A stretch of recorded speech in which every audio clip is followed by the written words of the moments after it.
हंडा, भले तुम्हारे घर में नल से पानी आ रहा हो, आरओ का पानी आ रहा हो, तुमने आरओ लगा रखा हो, और उसके नीचे एक छोटा सा हंडा, मटका, कुछ भी छोटा सा घड़ा, कुछ भी रखना जरूर चाहिए।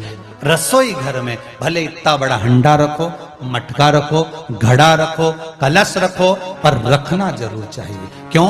उसमें पितरों का स्थान होता है। तो घर में, रसोई घर में कभी परिवार में किचकिच नहीं होती, क्लेश नहीं होता। अगर हंडा भरा हुआ है, हंडा खाली होते होते जब सुबह के समय पर पानी थोड़ा रह जाता है, उस घर में जहां हंडा आधे से ज्यादा खाली हो जाता है, शास्त्र कहता है, भविष्य पुराण कहती है, जहां पानी का हंडा आधे से ज्यादा खाली हो गया, समझ लेना दूसरे दिन रसोई घर में क्लेश जरूर होगा, यह पक्का। इसलिए हंडे की सीमितता देखी जाती है। मटके को, हंडे को, कलश को आधे से ज्यादा भरकर रखा होना चाहिए। भले आधे तक भरा रहे, पर आधे से नीचे नहीं जाए। उस घर में अब माताएं पूछती हैं, पंडित जी हमारे घर में बहुत क्लेश है, हमारी बहू सुनती नहीं, बहू के हमारी सास नहीं सुनती। क्लेश हो कहां से रहा? जब तुम लड़की पसंद करके आई, उसका पांव देख के आई, 25 बार फोटो देखा, अपनी रकम तोड़वा तोड़वा के बहू को सोने की रकम चढ़वा दी, खुद ने अच्छी साड़ी नहीं पहनी, 10-10 हजार का सूट चढ़ा दिया, चुन्नी बेस, डब्बा दिया तैयार होने का, चप्पल दी नाप की, चूड़ी का नाप मंगवाया, इतना प्रेम, और घर पे आके जगदम्बा हो गई। कारण क्या है? इतना क्लेश कहां से आ गया? जब तुमने पसंद करी, तुमने देखी, लड़की वालों ने यहां देखा, लड़के वालों ने वहां देखा, जब एक दूसरे को देख के सब बात हुई है, संबंध हुआ, रात रात भर बात चली, फिर क्या हो गया?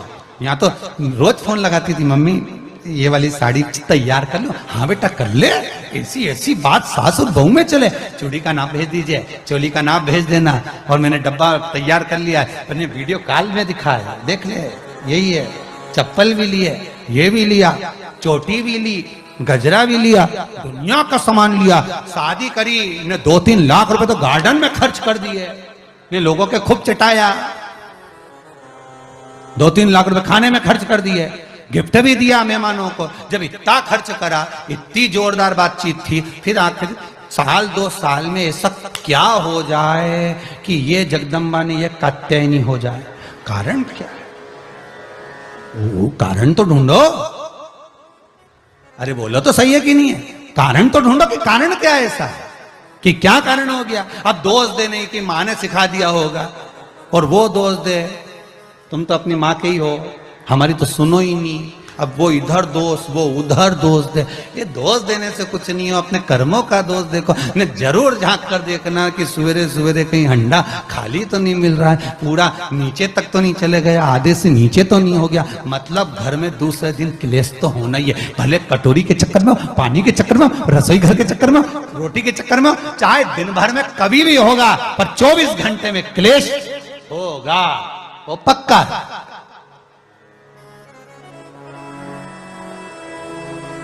थोड़ा भरा, क्यों भरकर रखा जाता है मटका? क्यों भरकर रखते हैं हंडा? क्यों कहा जाता है कि जिस समय वास्तु पूजन होता है, पितरों के लिए पूजन करी जाती है, तो हंडा भरा जाता है, नया कोरा मटका, नया हंडा वास्तु पूजन में भरा जाता है। क्यों? और जब पंडित जी सिर पे मंगवाते हैं, नारी भर कर लाती है, गृह प्रवेश होता है, भरा हुआ मटका, खाली नहीं, भरा। और जब भरवाते तो इतना भरवाते कि उसका पानी उंडेलना चाहिए, वास्तु पूजन का नियम है। जिस समय मटके को भरकर लेके आते हैं घर के अंदर, कलश भरकर लेके आते हैं, वास्तु प्रवेश करते हैं, गृह प्रवेश करते हैं, तो मटका इतना भरा जाता है, उसका पानी बाहर ढुलना चाहिए।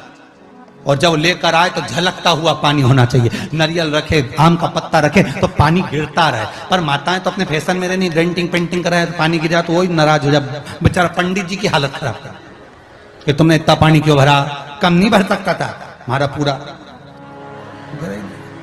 ये तो परंतु शास्त्र रीति क्या कर रही है, भविष्य पुराण क्या कर रही है, हमारी शास्त्र क्या कर रहे हैं कि पानी भरा हुआ जब चलता है, झलकता झलकता चले, घर में जब प्रवेश करे, तो भगवान से यही प्रार्थना रहती है कि लक्ष्मी ऐसी झलकती रहे, इतनी कृपा कर दे। पर लोग पंडित जी भी कह दिया अच्छे कपड़े पहनी बेचारी ने, पिन मिन लगाई हो, बढ़िया जोरदार पल्लू मल्लू लिए, तो अब एक डब्बा मब्बा भर के तैयार कर डेंटिंग पेंटिंग कर, बाद जब पानी गिरे तो कहीं तो बेचार पंडित जी भी कहे थोड़ा खाली करो पंडित जी खाली करो, और खाली करा, इतना भर दिया, और वो मैंने आम का पत्ता नारियल सब धर दिया, और ना वो झलके ना कुछ झलके, क्योंकि इसका अहंकार इतना झलके तो कलश के खाक झलके।